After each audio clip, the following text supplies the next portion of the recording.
Joe Natoli. City Commissioner Natoli. Thanks. Think of a woman as a tree.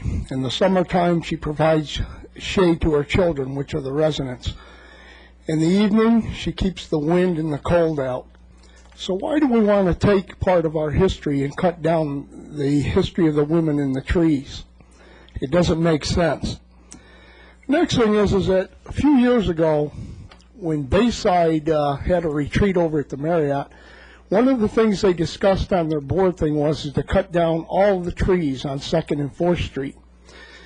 But then some of the board members said, well, the residents will get mad, so we'll go in and we'll cut down half of them, and then we'll come back and get the other half. So one has to question why, this logic is even being, put up.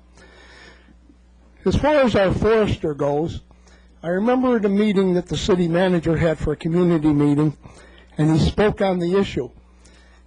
And one of his justifications why the tree should be cut down was that because at nighttime during the winter, it blocks out the heat, and people in the businesses and people that live near those trees have to turn on their furnaces to get heat, and it wastes energy. Now, if that's the best reason he can think of at a community meeting, I think we need to find a new forester guy.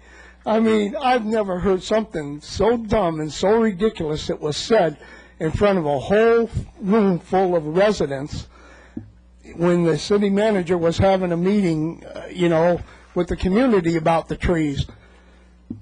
I don't know where he got his references from, but if that's part of his philosophy, I think we need to rethink who we're making decisions with to turn around and cut down the trees.